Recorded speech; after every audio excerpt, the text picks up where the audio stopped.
তুমি এখন খুব কষ্ট হয়ে আছো আর ভাবছো যে কে তোমাকে এই কষ্ট থেকে বাঁচাবে। তোমার মনে হচ্ছে যে কেউ নেই যে তোমার কষ্টটা বুঝবে, কেউ তোমাকে আর বাঁচাতে পারবে না। তোমার মনে হচ্ছে যে সবকিছুই হয়তো শেষ হয়ে গেছে, এখান থেকে আর কিছুই ঠিক হবে না। এরকম পরিস্থিতি জীবনে আসে। আর একটা কথা কি জানো তো, আমরা বেশিরভাগ লোকেরাই এটা বিশ্বাস করি যে উপরে একজন আছে যিনি আমাদের সবাইকে দেখছে, যিনি সব কিছু জানেন, তাই না? তুমি যেই ধর্মেরই হও না কেন, তুমি বিশ্বাস করো যে একজন তো আছে, একজন আছে যে আমাদের বানিয়েছে, যে আমাদের সব কিছু দেখে, তাই না? কিন্তু যখন আমরা কষ্টে পড়ি, যখন আমরা প্রবলেমে পড়ি, তখন আমরা এটা বিশ্বাস করি না যে উনি আসবেন আর এসে আমাদের বাঁচাবে। জানি না তোমরা বুঝতে পারছো কিনা, বাট যেটা আমি বলতে চাইছি সেটা হচ্ছে যে আমরা বিশ্বাস করি একটা পাওয়ারের উপরে, একটা শক্তির উপরে যে আছে, কিন্তু এটা বিশ্বাস করি না যে উনি আমাদের আশেপাশেই আছেন, আমাদের দেখছে, সব সময় দেখছে। আমরা যখন কষ্ট পাচ্ছি তখন সেও সেটা দেখছে, তারও হয়তো কষ্ট লাগছে, কিন্তু সে চুপচাপ দেখছে যে আমরা কি করে এই কষ্টটাকে হ্যান্ডেল করি। আর যখন আমরা হ্যান্ডেল করতে পারি না তখন সে আসে, কোনো না কোনো রূপে এই পৃথিবীতে আসে। আমার কথাটা শুনে একটু অদ্ভুত হয়তো তোমাদের মনে হতে পারে, বা হয়তো ভাবছো যে দাদা কি বলছে আজকে হঠাৎ।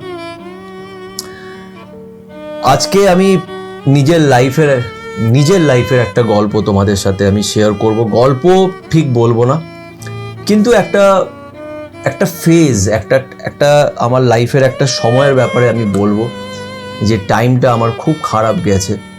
আজকে সেটার ব্যাপারে আমি তোমাদের সাথে শেয়ার করব। তো আজকের এই ভিডিওটা পারলে দেখো। তোমরা অনেকজন আমাকে বলতে যে দাদা তোমার কি গল্প আছে, তোমার গল্পটা বলো। তো গল্পটা হয়তো সেইভাবে বলতে পারবো না, কিন্তু তোমাদের বলবো যে সত্যি একজন আছে যে আমাদের দেখছে, আর সে কিন্তু আমাদের পাশেই আছে। সে সব জানে, সে জানে যে তুমি কতটা কষ্ট পাচ্ছ, আর বিশ্বাস করো সে তোমাকে বাঁচিয়ে নেবে। শুধু তার উপরে বিশ্বাসটা রাখতে হবে, নিজে অনেস্ট থাকতে হবে, কাউকে এক্সপ্লেন করতে হবে না, জাস্ট চুপচাপ সহ্য করে যাও, লড়তে থাকো। শেষমেশ সে তোমাকে কোনো না কোনো রূপে এসে বাঁচিয়ে নেবে। তো আজকের এই গল্পটা শুরু করব। নমস্কার, আমি সুমন্ত, আর আজ রাতে তোমাদের সাথে সুমন্ত থাকবে। বেশি কিছু করতে হবে না, জাস্ট হেডফোনটা লাগিয়ে নাও আর এই গল্পটা মন থেকে ভালো করে শুনো। আশা করছি একটু হলেও তোমাদের ভালো লাগবে, একটা কনফিডেন্স হয়তো পাবে, লাইফে লড়ার কনফিডেন্স হয়তো পাবে। তো চলো আর সময় নষ্ট না করে আজকের এই ভিডিওটা শুরু করা যাক।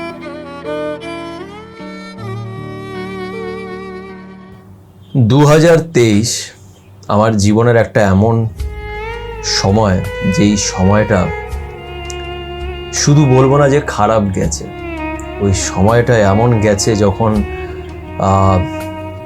বাঁচার আর কোনো ইচ্ছে ছিল না। খুবই কষ্টকর একটা সময় গেছে। কেন গেছে, কি কারণ, এই গল্পটা আমি বলে বোঝাতে পারবো না। খুবই সাধারণ গল্প, এমন কিছুই না, খুব সিম্পল একটা ঘটনা। কিন্তু যতই সিম্পল হোক না কেন, প্রত্যেক মানুষের জন্য তাদের গল্পটা স্পেশাল, আর তাদের কষ্টটাও তার মনে হয় যে সবচেয়ে বেশি কষ্ট। তাই আমারও তাই মনে হতো যে আমার কষ্টটা অনেক বেশি, পারা যাচ্ছে না। ওই সময় আমার এই চ্যানেলটার মধ্যে হার্ডলি 500 কি 600 ফলোয়ার্স ছিল,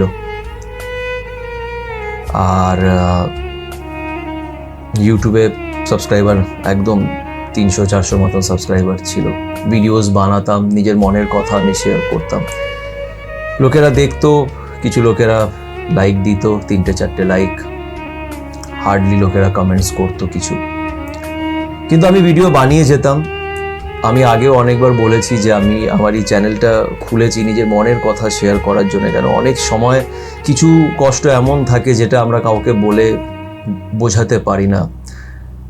আমি খুব শুনতে ভালোবাসি, লোকেদের কথা শুনি, লোকেরা আমাকে কল করে, নিজের কষ্ট আমার সাথে শেয়ার করে, আমি সবার কথা শুনি, কিন্তু আমারটাও আমাকে কাউকে গিয়ে বলতে হবে।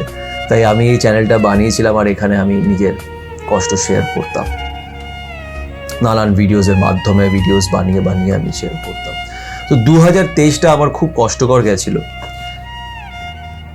এই কষ্টের মধ্যে আমার একজন সাথী ছিল, এখনো আছে, আমার বন্ধু খুবই কাছের, যে এই পুরো যে জার্নিটা আমার ছিল সেখানে ও ছিল, ও আমার সব কিছুই জানে আমার ব্যাপারে।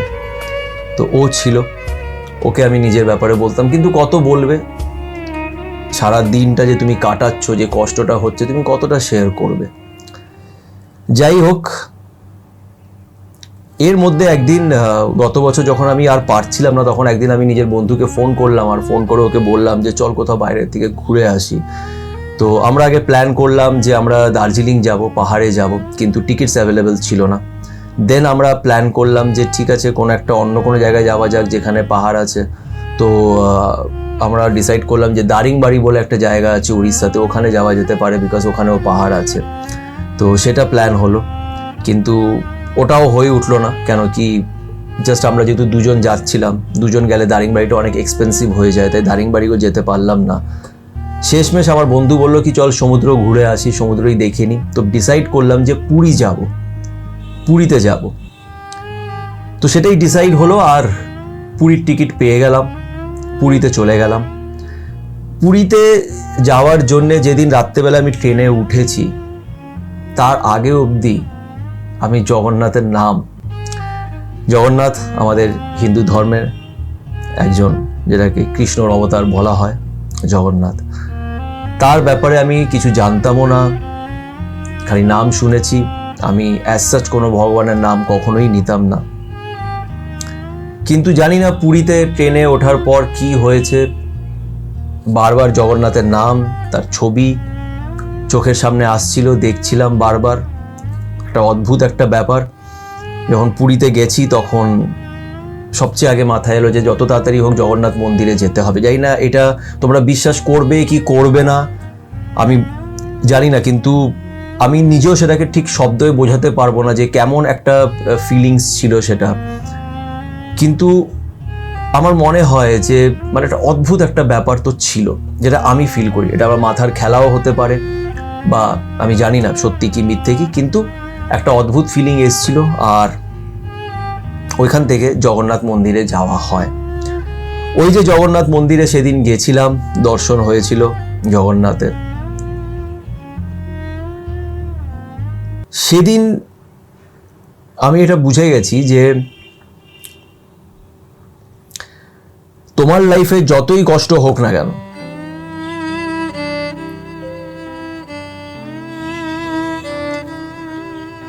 তোমাকে কষ্ট থেকে লড়তে হবে। কেন কি,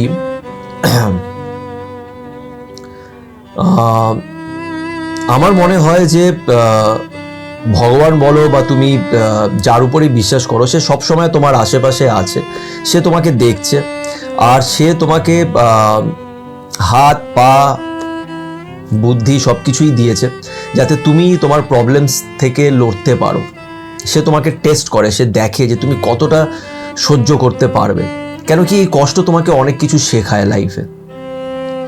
কিন্তু যখন তুমি আর পারো না, যখন তুমি একদম আর পারো না, তখন সে এই পৃথিবীতে আসে, কোনো না কোনো রূপে আসে, আর সে তোমাকে নিজেই নিজের কাছে ডেকে নেবে। তুমি যেই ধর্মেরই হও না কেন, ভগবানের অনেক নাম আছে, কিন্তু একটা শক্তি আছে, একটা পাওয়ার আছে যে তোমাকে দেখছে। সে তোমাকে নিজের কাছে ডেকে নেবে, সে তোমাকে বাঁচিয়ে নেবে। খালি এটা বিশ্বাস রেখো, বিশ্বাস রেখো যে সে আছে, সে সব দেখছে। যখন তুমি কাঁদছো যখন কষ্ট পাচ্ছ তখনও মাথায় রেখো যে সে কিন্তু তোমাকে দেখছে, তারও খারাপ লাগছে, কিন্তু সে জানে যে তোমাকে এই লড়াইটা লড়তে হবে, কেন এই লড়াই তোমাকে অনেক কিছু শেখাবে। গত বছর একটা এমন লড়াই ছিল যেটা আমাকে লড়তে হয়েছে, মানসিকভাবে অনেক টর্চারাস ছিল, অনেক কষ্টকর ছিল, কিন্তু আজকে যখন আমি ভাবি তো আমার খুব ভালো লাগে, খুব গর্ব হয় যে আমি ওই লড়াইটা লড়তে পেরেছি। আমি নিজেই নিজেকে শাবাশি দিই আর বলি যে আই এম দ্য বেস্ট, আমি লড়তে পেরেছি, আমি লড়েছি আর উনি আমার সাথে ছিলেন, সব সময় ছিলেন। আর বিশ্বাস করো লাইফে ম্যাজিক হয়। আমি আগেও বলেছি যে কিভাবে ওই যে উপরে যিনি বসে আছেন সে তোমার লাইফে আসবে কোনো না কোনো রূপে, কারুর থ্রু তোমার কাছে আসবে আর তোমাকে বাঁচিয়ে নেবে। আমার লাইফে এরকম ম্যাজিক হয়েছে, সে এসছে আমার লাইফে, আমি এটা বিশ্বাস করি যে সে এসছে একজনের রূপে আমার লাইফে এসে বাঁচিয়ে নিয়েছে। তো সে বাঁচিয়ে নেয়, তাই বিশ্বাস রাখবে যতই কষ্ট হোক লাইফে হার মানবে না। মাঝে মাঝে এরকম মনে হবে যে আর পারছো না, কিন্তু বিশ্বাস করো যেদিন তুমি সত্যি আর পারবে না সেদিন ও তোমাকে নিজের কাছে ডেকে নেবে, ঠিক যেমন আমাকে পুরীতে ডেকে নিয়েছিল। আর আজকে তুমি দেখো এটা গত বছর, যদি তুমি আমার প্রোফাইল চেক করো, যদি ইনস্টাগ্রামে যদি দেখো, তো গত বছর নভেম্বরের 20 তারিখ অবধিও আমার ফলোয়ার্স ছিল 1000, আর আমার ভিডিওসে হয়তো হার্ডলি 300 না, কোনো ভিডিওতে 300, কোনো সময় 30, 40, 50 এরকম লাইকস যেত। আজকে তোমাদের কৃপায়, তোমাদের ভালোবাসায় আজকে আমার ভিডিওসে লাইকস যায়, তোমরা ফলো করেছো, এত সাপোর্ট করেছো, এত ভালোবাসা দিয়েছো, এত লোকেদের পেয়েছি। গত বছর কেউ এতজন ছিলই না যে নিজের কষ্টটা শেয়ার করব, কিন্তু আজকে এত লোক তোমরা আমাকে ভালোবাসা দিয়েছো, নিজের কষ্টের গল্প আমাকে শুনিয়েছো, এত ভালোবাসা আমি পেয়েছি যে আমি মানে সত্যি ভাবি যে সে যে কিভাবে জিনিসগুলোকে ঘুরিয়ে দেবে আর ঠিক করে দেবে সেটা আমরা কেউ জানি না। তাই তার উপরে বিশ্বাস রেখো, নিজের উপরে বিশ্বাস রেখো, লাইফ একটাই, হার মেনো না। আজ তার কৃপায় আমি অনেক ভালো আছি, বেটার আছি, আর খুব খুশি যে এত ভালোবাসা আমি আমার চ্যানেলের মাধ্যমে পেয়েছি। আমি যেই কথাগুলো একসময় বলতাম হার্ডলি 3 জন কি 4 জন শুনতো, আজকে সেই 3 জন থেকে 300-400 লোকেরা শোনে আর আমাকে এত ভালোবাসা দেয়, এত ব্লেসিংস দেয়, যে আমি সত্যি খুব খুশি আর খুব কৃতজ্ঞ তোমাদের সবার কাছে যে তোমরা এত ভালোবাসা দিয়েছো। আজকে যখন তোমরা এই ভিডিওটা দেখবে এই সময় আমি এখন ট্রেনে বসে আছি, আর এই সময় আমি যাচ্ছি আবার পুরীতে। জগন্নাথকে বলে এসেছিলাম যে জগন্নাথ যদি সব কিছু ঠিক হয়ে যায় আবার আসবো তোমার কাছে, তো আবার যাচ্ছি তার কাছে, তাকে দেখতে, তার সাথে কথা বলতে, কেন উনি সব কিছুই জানেন। কিছু গল্প যেটা তুমি কাউকে বলে বোঝাতে পারবে না, সেটা শুধু একমাত্র সে জানে। তাই তার কাছে যাচ্ছি, আর তোমাদের সবার জন্য আমি প্রে করব যাতে তোমরা সবাই ভালো থাকো, আর তোমাদের যতজনের যত কষ্ট আছে, যারা তোমরা আমার সাথে নিজের কষ্ট শেয়ার করেছো, সবার কষ্ট যাতে দূর হয় এটা আমি অবশ্যই তার কাছে প্রার্থনা করব। আর যারা আমার কাছের মানুষ তাদের বলবো যে তারা যাতে ভালো থাকে, তাদের জন্য স্পেশালি খুব প্রে করি আমি। আর আশা করছি সবার লাইফে সব ভালো হবে। ভিডিওটা শেষ করবার আগে একটা কথা আবার বলবো যে লাইফে ম্যাজিক হয়, জাস্ট বিশ্বাস রাখতে হবে, বিশ্বাস রাখতে হবে তার উপরে। তুমি যেই ধর্মেরই হও না কেন তার উপরে বিশ্বাস রেখো, মনে রেখো সে তোমার আশেপাশেই আছে, কোনো না কোনো রূপে সে তোমার কাছে আসবে আর তোমাকে এই কষ্ট থেকে বার করে নিয়ে যাবে।